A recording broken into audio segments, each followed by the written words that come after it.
Hello students, welcome back to my channel new edu point. आज मैं आपके लिए फिर से लेके आया हूँ क्लास 9th का चैप्टर 8 मोशन का पार्ट 3। आई होप आपने इससे पहले के पार्ट 1 और पार्ट 2 देख चुके हैं और आपको अच्छे से समझ में आ चुके हैं। अगर आपने पार्ट 1 और पार्ट 2 नहीं देखा है तो मेरी आप सभी से रिक्वेस्ट है कि आप पहले पार्ट 1 और पार्ट 2 देख लीजिए, जिससे आपको इस चैप्टर से रिलेटेड सभी कॉन्सेप्ट क्लियर हो पाए। मैंने डिस्क्रिप्शन में उनके लिंक शेयर किए हुए हैं, जिससे आप उन्हें देख सकते हैं।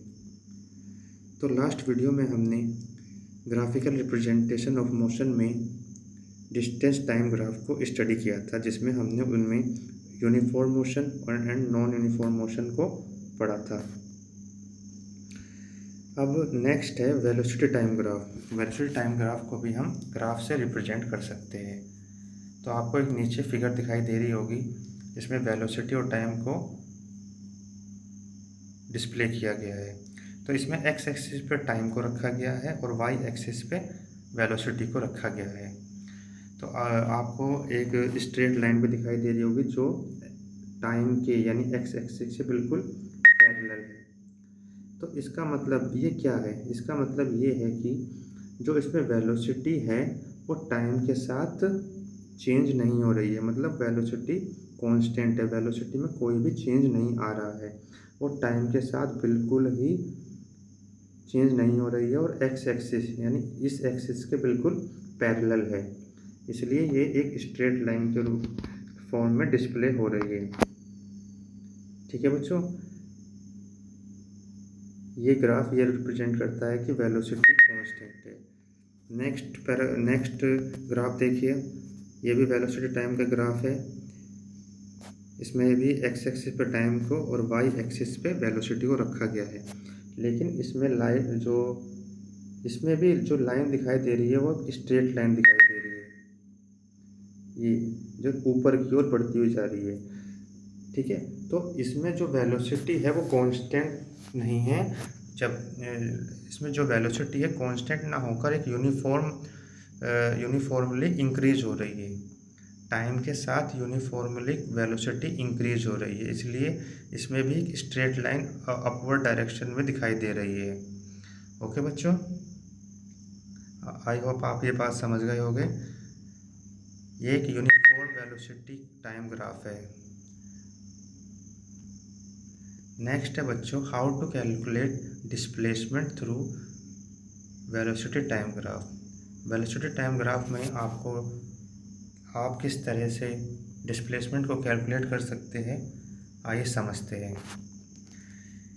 वेलोसिटी टाइम ग्राफ में आपको डिस्प्लेसमेंट से समझने से पहले आपको ये जानना ज़रूरी है कि आपको कुछ जो स्ट्रक्चर्स होती है उनके एरिया का फॉर्मूला क्या होता है ये पता होना चाहिए। जैसे रेक्टेंगुलर का जो एरिया निकालते हैं उसका फॉर्मूला क्या होता है, ट्रायंगल का एरिया का फॉर्मूला क्या होता है। ठीक है बच्चों, तो आप ये देख सकते हैं इस ग्राफ में क्या दिखाई दे रहा है आपको, वेलोसिटी और टाइम ग्राफ, और इसमें आपको एक लाइन दिखाई दे रही है, ये वाली, जो बिल्कुल एक्स एक्सिस से पैरेलल है, इसके पैरेलल है। तो इसका मतलब क्या है, वेलोसिटी कांस्टेंट है इसमें, जो टाइम के साथ चेंज नहीं हो रही है। ठीक है बच्चों, तो इसमें जो पूछा गया है नीचे, the distance S moved by the car in the time t2 can be expressed as. अगर t2 कहाँ पर है, t2 माइनस t1, मतलब जो कार है इसमें वो t2 माइनस ये t2 है और ये t1 है, और कार इस टाइम के बीच में कितना डिस्टेंस कवर करती है, ये ए बी सी डी, ये कार इस टाइम के बीच में यानी इस डिस्प्लेसमेंट के बीच में कितना डिस्टेंस कवर करती है, ये आपको पता लगाना है। तो आप देख रहे होंगे ये स्ट्रक्चर जो बन रही है बिल्कुल एक रेक्टेंगुलर की शेप में बन रही है। ओके बच्चों, तो इसमें क्या होगा, डिस्प्लेसमेंट निकालने के लिए हमें रेक्टेंगुलर का एरिया का फॉर्मूला यूज़ करना पड़ेगा। तो इसको हम ऐसे भी लिख सकते हैं नीचे,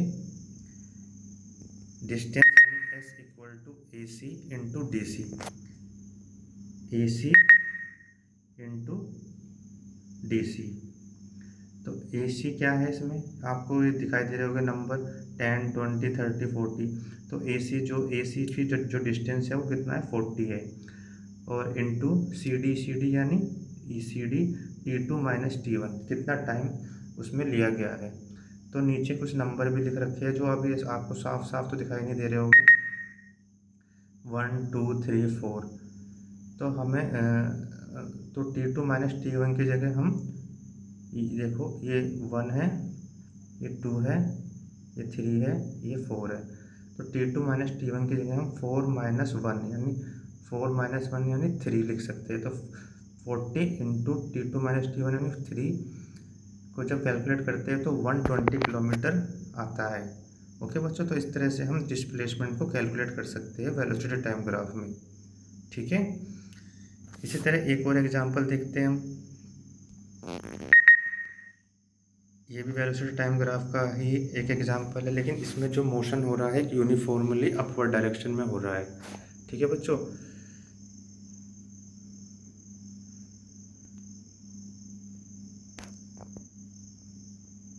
तो इसमें अगर हमें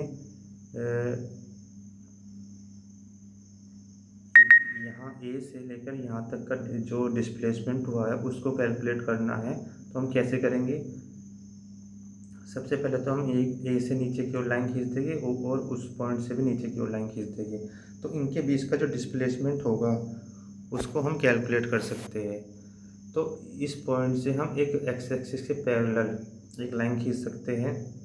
आप देख सकते हो उसमें दो स्ट्रक्चर बन रही है, एक तो ये ट्रायंगल और एक ये रेक्टेंगुलर। ठीक है बच्चों, इन दोनों को हम जब देखते हैं तो हम इजीली इन दोनों के बीच का जो डिस्प्लेसमेंट हुआ है वो कैलकुलेट करके डिस्प्लेसमेंट को निकाल सकते हैं। कैसे, इसमें जो डिस्टेंस निकल के आएगा एरिया ऑफ ABCD, इसमें जो टोटल एरिया होगा ABCD, ठीक है, और ये E है, तो इसका टोटल एरिया उसका डिस्प्लेसमेंट आ जाएगा। तो इसमें दो स्ट्रक्चर आपको दिखाई दे रही है, area of the rectangular ABCD plus area of the triangle ADE। तो रेक्टेंगुलर का फॉर्मूला तो आपको पता ही है, एरिया का AB इंटू BC हो जाएगा। ठीक है बच्चों, प्लस और जो ट्राइंगल का फॉर्मूला होता है एरिया का, वो क्या होता है, half into base into height. तो हाफ क्या है इसमें,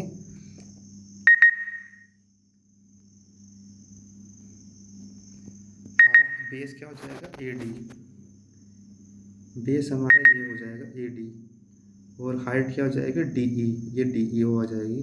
तो इससे हम ट्रायंगल का एरिया भी निकाल लेंगे इजीली। ठीक है बच्चों, और इनको फिर हम ऐड कर देंगे, तो इससे हमें टोटल जो डिस्प्लेसमेंट हुआ है यानी टोटल डिस्टेंस जो होगा वो निकल के आ जाएगा। तो इस तरह से हम डिस्प्लेसमेंट को कैलकुलेट कर लेते हैं वेलोसिटी टाइम ग्राफ में।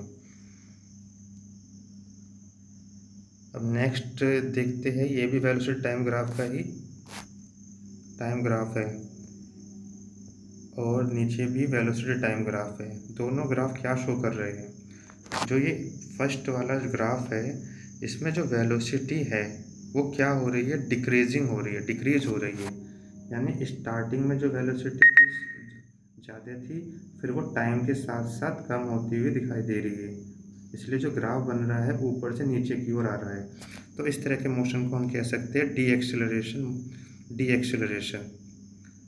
ठीक है बच्चों, इस तरह के हम मोशन को कह सकते हैं डीएक्सेलरेशन। नेक्स्ट जो ग्राफ है ये नॉन यूनिफॉर्म एक्सेलरेशन को रिप्रेजेंट कर रहा है। देखो इसमें देखो स्टार्टिंग में क्या हो रहा है, स्टार्टिंग में वेलोसिटी टाइम के साथ इंक्रीज होती जा रही है ऐसे ऐसे, फिर क्या हो रहा है टाइम के साथ वो डिक्रीज हो रही है, फिर इंक्रीज हो रही है, फिर डिक्रीज हो रही है। तो ये क्या रिप्रेजेंट कर रहा है, नॉन यूनिफॉर्म एक्सेलरेशन को, यानी कोई भी इसमें फिक्स नहीं है कि कब इसमें इंक्रीज हो रहा है और कब इसमें डिक्रीज हो रहा है। तो टाइम के साथ ही कम या ज़्यादा हो रहा है वेलोसिटी। ठीक है बच्चों, अब आगे बात करते हैं बेटा equation of motion by graphical method. तो मोशन की basically three major equations, motion की थ्री मेजर इक्वेशंस होती है। फर्स्ट है v equal to u plus a t, second है s equal to u t plus half a t square, third है 2as into v square minus u square. ये तीनों ही equation बहुत important है बच्चों। और इसमें u जो है क्या है, इनिशियल वेलोसिटी है, v क्या है, फाइनल वेलोसिटी है, a क्या है, यूनिफॉर्म एक्सेलरेशन है, s क्या है, डिस्टेंस है, और t है टाइम टेकन। तो ये तीनों इक्वेशन कैसे ड्राइव होती है बच्चों, इसको हम नेक्स्ट वीडियो में पढ़ेंगे। तो आई होप आज जितना आपको पढ़ाया गया है वो आपको समझ में आ गया होगा। फिर भी आपके कोई क्वेश्चन, कोई डाउट हो तो आप मुझे मैसेज कमेंट बॉक्स में मैसेज कर सकते हैं। Thank you very much. Good bye.